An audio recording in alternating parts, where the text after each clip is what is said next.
नमस्कार, मैं हूं मनोज मानस। उत्तराखंड की खबरों में आपका स्वागत है। खबरों का रुख करेंगे उससे पहले देख लेते हैं इस वक्त की अहम हेडलाइंस। हमने संतुलित जवाब दिया, आक्रामक नहीं। मसूरी दौरे पर लबसना में ऑपरेशन सिंदूर पर बोले रक्षा मंत्री राजनाथ सिंह। भूकंप की दृष्टि से अति संवेदनशील उत्तराखंड, जोन 6 में किया गया शामिल। सेंसर शायरनों की संख्या बढ़ाई जाएगी। हल्द्वानी से इमाम गिरफ्तार, रात 2:30 बजे दिल्ली ब्लास्ट मामले में बिलाली मस्जिद में पड़ी दबिश। संदिग्ध को पूछताछ के लिए दिल्ली ले गई टीम। दिल्ली ब्लास्ट को लेकर नैनीताल में हाई अलर्ट। मौलाना नईम से 3 घंटे हुई पूछताछ, युवक का रिश्तेदार है इमाम।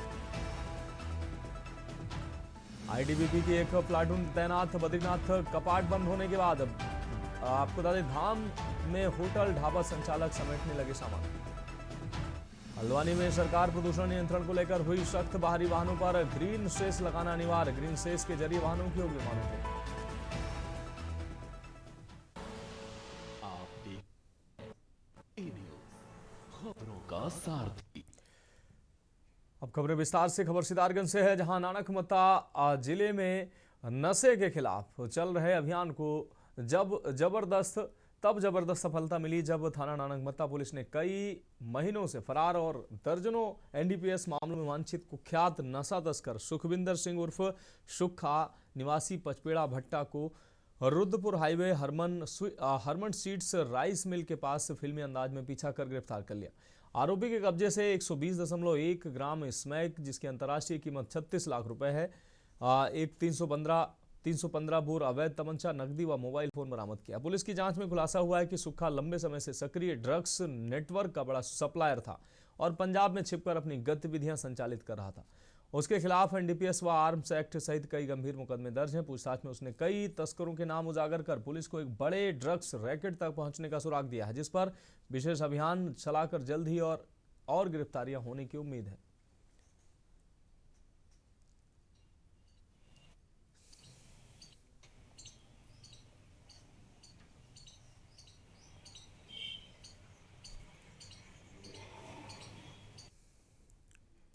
बढ़ेंगे अगली खबर की ओर। खबर कोटद्वार से है, जहां प्रदेश सरकार आपको बता दें 12 साल सेवा वाले उपनल कर्मियों को भले ही समान कार्य समान वेतन देने पर सहमत हो गई है, लेकिन पूर्व सैनिक संघर्ष समिति ने सभी उपनल कर्मियों को नियमित करने की मांग की है। पूर्व सैनिक संघर्ष समिति के अध्यक्ष महेंद्र पाल सिंह ने कोटद्वार में मीडिया से बात करते हुए कहा कि प्रदेश सरकार को सभी उपनल कर्मियों को जल्द से जल्द नियमित करना चाहिए। उन्होंने कहा कि सरकार को उपनल कर्मियों के भविष्य के साथ खिलवाड़ नहीं करना चाहिए।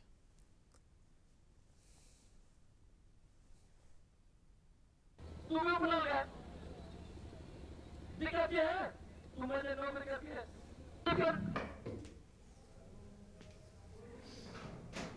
कर रहे ना, तो तेरी भी बनी, तू भी बुला गया। कहीं ना कहीं हमको उनको नियमितीकरण करना चाहिए, जिसके माध्यम से सरकार के लोग हैं ये और सरकार के अंतर्गत ही काम करते हैं, इनका उत्साहवर्धन होगा। और मैं समझता हूँ कि इनमें से अधिकतर लोग अपनी सर्विसें इतनी ज़्यादा सर्विसें दे चुके हैं कि जो वर्तमान की जितने भी नियमावली उनको पूरा कर चुके हैं। मैं चाहता हूं कि कहीं ना कहीं सरकार इनको नियमित करे और इनके बच्चों को आने वाले दिनों में एक तोहफा देने का काम करें।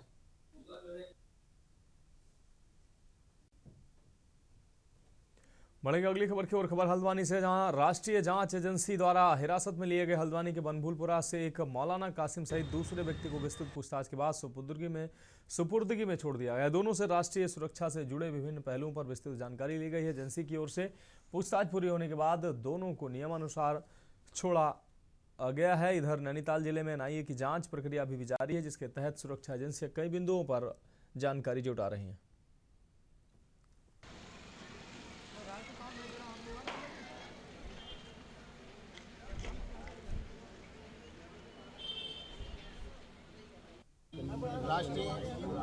राष्ट्रीय सुरक्षा दिवस के लिए बुलाया गया था और जो लैपटॉप वगैरह मोबाइल वगैरह भी वो ले गए थे और जो पूछताछ हुई उसको ऑपरेट किया गया। अगली खबर पौड़ी से है, जहां गढ़वाल में राजकीय शिक्षक संघ के होने जा रहे जिला अधिवेशन की तैयारियों को लेकर मुख्यालय पौड़ी में एक बैठक आयोजित की गई। अधिवेशन के दौरान जिला कार्यकारिणी गठन में अध्यक्ष पद के लिए प्रत्याशी के लिए वर्तमान में संगठन के ब्लॉक संरक्षक भवान सिंह नेगी के नाम व दावेदारी पर सामूहिक चर्चा हुई और उनके समर्थन में वक्ताओं ने अपने विचार व्यक्त किए। कहा कि आगामी इंटर कॉलेज मोटा डांग कोटद्वार में आयोजित होने जा रहे अधिवेशन में सशक्त जिला कार्यकारिणी निर्माण को लेकर शिक्षकों की समस्याओं को प्रमुखता से उठाने वाले व्यक्ति को जीत कर आना चाहिए। ऐसे में शिक्षकों की समस्याओं और संगठन की मजबूती को लेकर समर्पित व्यक्ति के नाम भवान सिंह नेगी खरे उतरते हैं। सभी ने उनके विचार सुनते हुए जिला अध्यक्ष पद पर उनके समर्थन को लेकर एक स्वर में सशक्त कार्यकारिणी निर्माण को लेकर इसे जरूरी बताया। इस मौके पर जिला अधिवेशन की तैयारी को लेकर विस्तार से चर्चा हुई तथा अधिक से अधिक संख्या में कार्यकारिणी सदस्यों से अधिवेशन में प्रतिभाग करने की अपील की गई। जिलाध्यक्ष महोदय श्री काला जी, ब्लॉक अध्यक्ष श्री बिष्ट जी और यहाँ पर उपस्थित मेरे शिक्षक साथियों, 21 सालों में कि मैं ऐसे बहुत ही जबरदस्त था। देखिए, हमारा संगठन जो है उत्तराखंड शासन से मान्यता प्राप्त संगठन है और इसकी एक प्रक्रिया है, हर 2 साल बाद हमारी नई कार्यकारिणी का गठन भी होता है। तो आगामी 2 और 3 दिसंबर को कोटद्वार में हमारे अधिवेशन होना है, तो उसके लिए भी हमने यहाँ पे बैठक की थी। साथ ही साथ जैसा आपने प्रश्न उठाया कि बहुत सारे जो हमारे आदेश आते हैं वो रात्रि में आते हैं। अभी भी आपने देखा होगा कई बार छुट्टियों के आदेश आते हैं रात को 10 बजे या 12 बजे हमारे शिक्षकों को पहुँचते हैं। तो इस मंच के माध्यम से मैं तमाम अधिकारियों से भी आग्रह करना चाहूँगा कि ये जो आदेश होते हैं ये केवल शिक्षकों है, इससे हमारी शिक्षा व्यवस्था प्रभावित होती है, हमारे छात्र प्रभावित होता है। क्योंकि रात को 10 बजे हम उसे कहेंगे कि कल स्कूल आना है तो नहीं आ पाता है, या हमारे शिक्षक भी होते हैं वो एक प्लानिंग बनाते हैं कि भाई मैं बाहर गया हूँ, तो वो समय पर नहीं पहुँच पाते। तो जो भी आदेश हो समय पर आए। हमारी इसलिए रखी गई है कि आगामी दिसंबर 2 और 3 को हमारा जिला अधिवेशन होना निश्चित हुआ है, जिसमें जिला कार्यकारिणी का गठन किया जाएगा और उसमें जिलाध्यक्ष पद के लिए हमारे भवान सिंह नेगी जी, जो कि वर्तमान में ब्लॉक संरक्षक हैं पौड़ी ब्लॉक के, वो अध्यक्ष पद के प्रत्याशी हैं। तो उनके समर्थन के लिए और उनकी बातों को जानने के लिए कि किस तरह से ये आगे बढ़ना चाहते हैं, इसके लिए बैठक यहाँ पर आहूत की गई। बढ़ेंगे अगली खबर की और। खबर देहरादून से, जहां जिलाधिकारी शबिन बंसल द्वारा सक्रिय किए गए राइफल क्लब फंड से 7 असहाय दिव्यांग व जरूरतमंद लोगों को 25-25 हज़ार रुपये की आर्थिक सहायता प्रदान की गई। कुल 1.75 लाख रुपए के चेक वितरित किए गए हैं। कैंसर पीड़ित रेणु सिंह और जुनतारा देवी को भी उपचार हेतु सहायता मिली। जिले में पहली बार इस फंड का उपयोग सामाजिक सहायता के लिए किया जा रहा है। अब तक 43 लाभार्थियों को कुल 15 लाख रुपए की आर्थिक मदद दी जा चुकी। डीएम बंसल ने कहा कि यह फंड पहले लग्जरी ट्रांजैक्शनों के रूप में माना जाता था, लेकिन अब इसे सेवा और सामाजिक हित के लिए उपयोग में लाया जा रहा है। सहायता प्राप्त लाभार्थियों में विधवा शोभा रावत, सुशीला देवी, सुरभि शर्मा, पूजा देवी और शकुंतला देवी भी शामिल है। जिलाधिकारी ने टीम को पात्र लोगों की पहचान कर उन्हें सरकारी योजनाओं व उपलब्ध फंड से मदद पहुंचाने के निर्देश दिए हैं।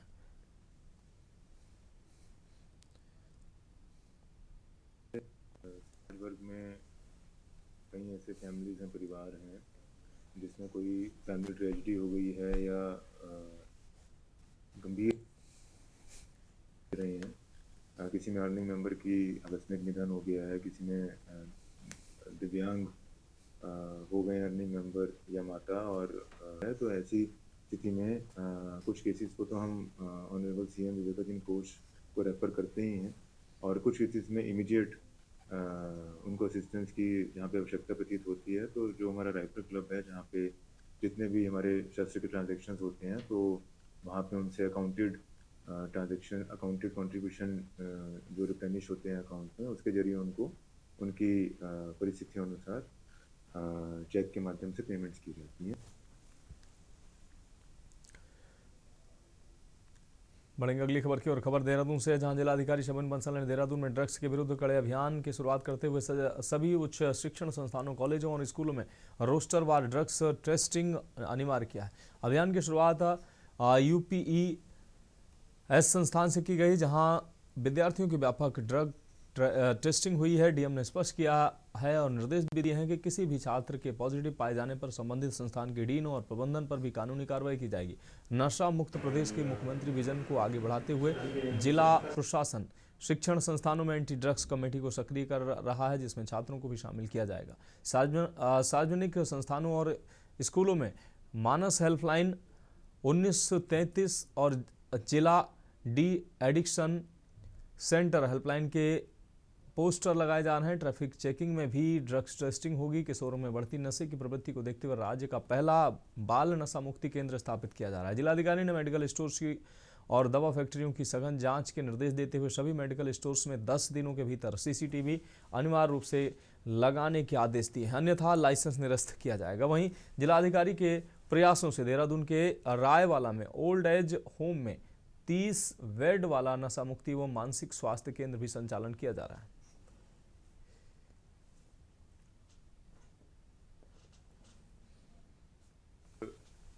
ऑन पेपर थे, जिसमें से करीब 32 फिजिकल वेरिफिकेशन में नहीं पाए गए। उन सब की नेगेटिव रिपोर्ट और रद्द करने की स्वीकृति शासन को भेज दी गई है।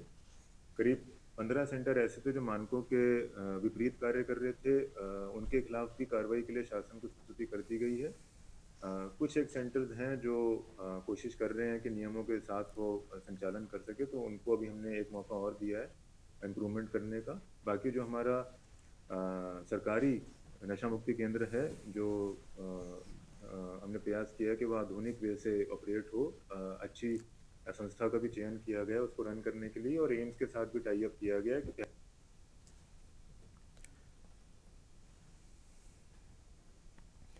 प्रदेश में एक बार फिर स्मार्ट बिजली के मीटर को लेकर सवाल खड़े हो गए हैं। इससे पहले विधानसभा में भी स्मार्ट मीटर को लेकर विपक्ष ने जमकर हंगामा काटा था। आरोप था कि सरकार के आदेश पर यूपीसीएल के माध्यम से लगाए जा रहे स्मार्ट मीटर से जनता को भारी नुकसान के साथ भी भारी भरकम भुगतान करना पड़ रहा है।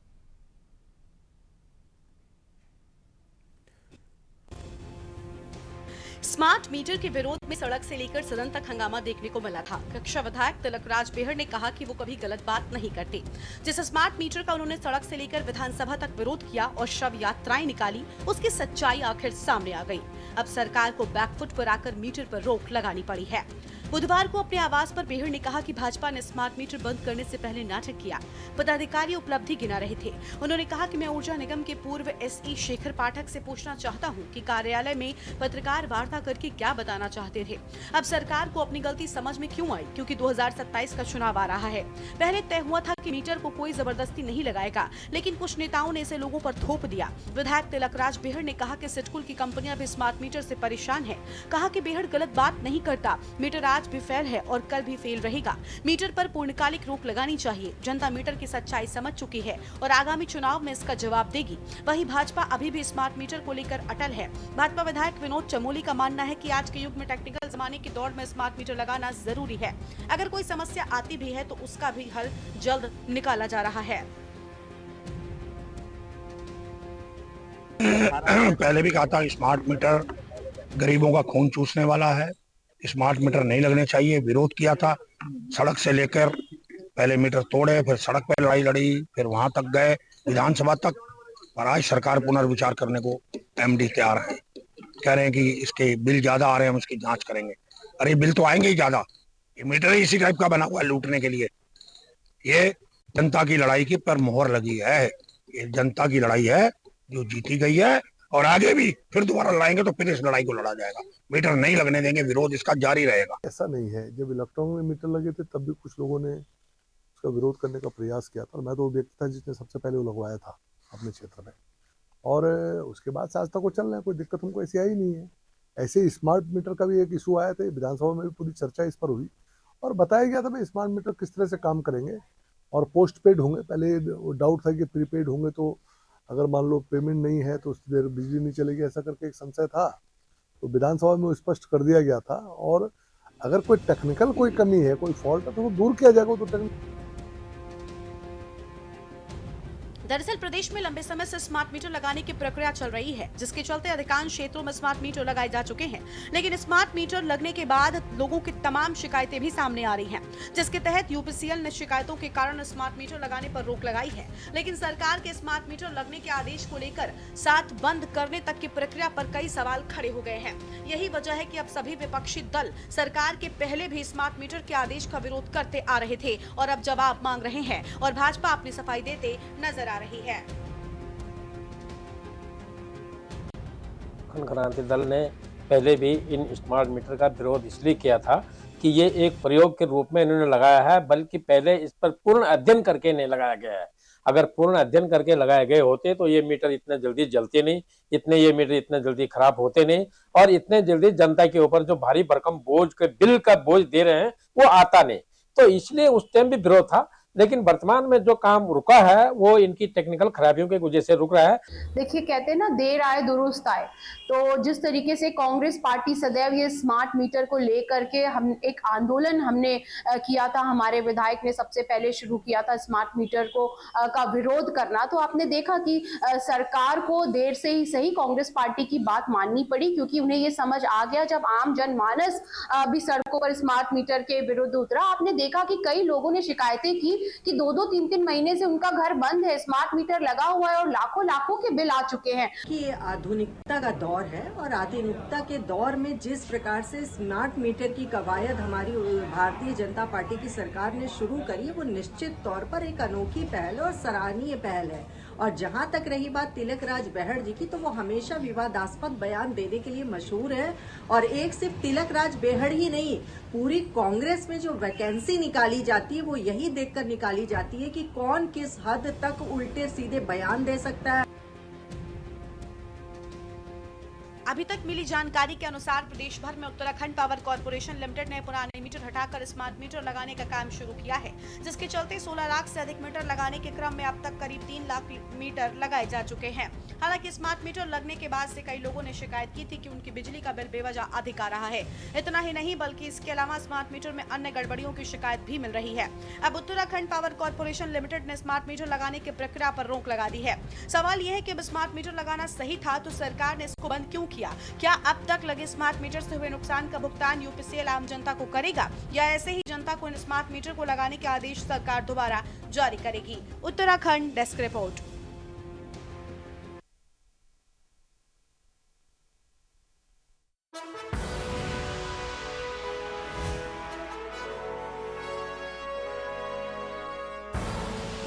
आप देख रहे हैं के न्यूज, खबरों का सारथी।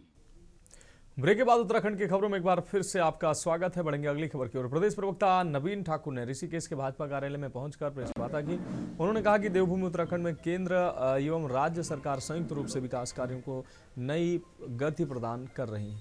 उत्तराखंड में 2 लाख करोड़ की परियोजना का कार्य धरातल पर चल रहा है। प्रधानमंत्री नरेंद्र मोदी, मुख्यमंत्री पुष्कर सिंह धामी के नेतृत्व में राज्य के विभिन्न क्षेत्रों में व्यापक एवं प्रभावी कार्य किए जा रहे हैं। जिले की महत्वपूर्ण प्रेस वार्ता में उत्तराखंड सरकार और केंद्र सरकार के दिशा निर्देश में जो उत्तराखंड का सर्वांगीण विकास हुआ है, वो महत्वपूर्ण बिंदु में आप सबके माध्यम से अपनी देवभूमि उत्तराखंड की देवतुल्य जनता के सामने रखना चाहता हूं। आदरणीय नरेंद्र मोदी जी के कुशल नेतृत्व में जिस प्रकार भारतीय जनता पार्टी उत्तराखंड की सरकार लगातार जो है उत्तराखंड में विकास के नए आयाम छू रही है, उन्हीं सब मुद्दों को लेकर जो है आज ये प्रेस वार्ता है। उसमें बहुत महत्वपूर्ण कार्य जो उत्तराखंड में हैं, 2 लाख करोड़ की लागत से उत्तराखंड में विकास के कार्य लगातार चल रहे हैं। चाहे वो केदारपुरी का कायाकल्प हो, और केदारपुरी को हमने नए आधुनिक तरीके से बसाया है, उसमें उसकी सांस्कृतिक विरासत को संजोने का काम भी किया है।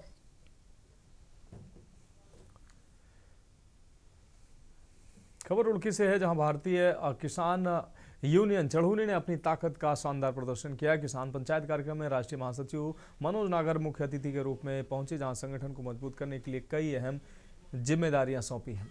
किसान पंचायत के दौरान हरिद्वार जिले में संगठन की नई टीम का ऐलान किया गया। राष्ट्रीय महासचिव नागर ने आशु चौधरी को जिलाध्यक्ष हरिद्वार की कमान सौंपी। मंच से उन्हें आधिकारिक नियुक्ति पत्र भी दिया। इसी के साथ तकरीबन आधा दर्जन कार्यकर्ताओं को भी महत्वपूर्ण जिम्मेदारियां मिली हैं। मनोज नागर ने कहा कि भारतीय किसान यूनियन चढ़ूनी उत्तर प्रदेश और हरियाणा में लंबे समय से मजबूती के साथ किसानों की लड़ाई लड़ रहा है, और अब उत्तराखंड में भी संगठन ने पूरी ताकत से आगाज किया है।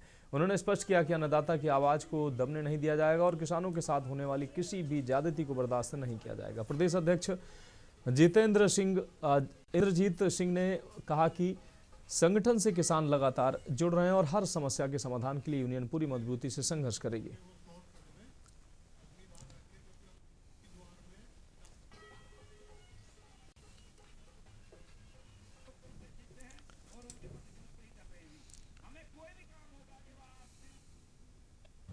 जो जो मुझे मेरी पार्टी की तरफ से आदेश आएंगे उनका पालन किया जाएगा और किसानों के साथ में काम करने का काम करा जाएगा।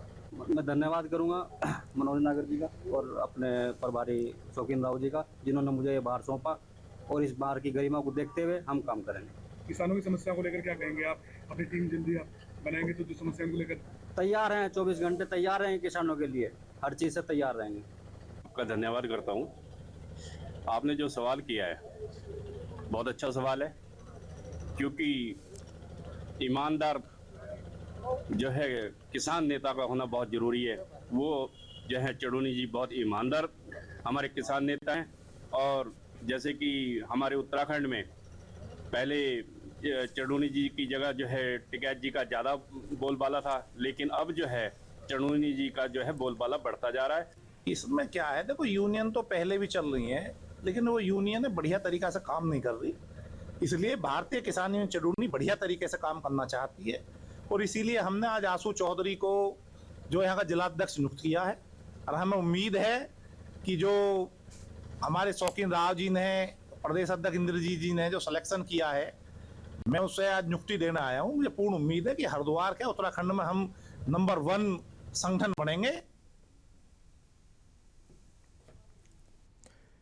बढ़ेंगे अगली खबर की ओर। खबर देहरादून से, जहां उत्तराखंड की राजधानी देहरादून में रियल कॉलिबर प्रोडक्शन द्वारा प्रेस वार्ता की गई। ये प्रेस वार्ता देहरादून के प्रेस क्लब में की गई, जिसमें फिल्म विद्या ने अब सपनों की उड़ान का पोस्टर लॉन्च किया, जिसमें निर्माता तेजोराज पटवाल ने बताया कि ये फिल्म उत्तराखंड के ग्रामीण जीवन संघर्ष शिक्षा की परिवर्तनकारी शक्ति पर आधारित प्रेरणादायक है। इसमें साधारण गांव की लड़की विद्या की कहानी दर्शाई गई है। ये फिल्म एक साथ कई सिनेमाघरों में रिलीज होगी।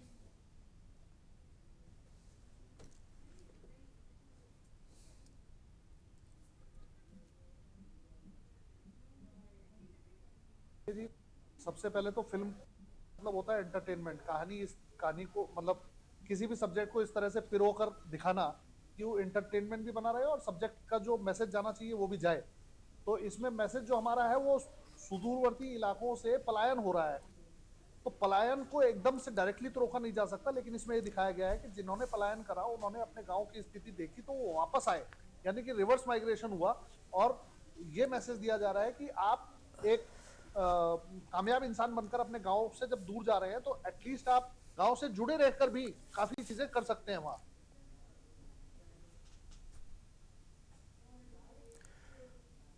तो खबरों में फिलहाल अभी के लिए मेरे साथ इतना ही। मुझे दीजिए इजाजत और आप देखते रहिए के न्यूज़ इंडिया।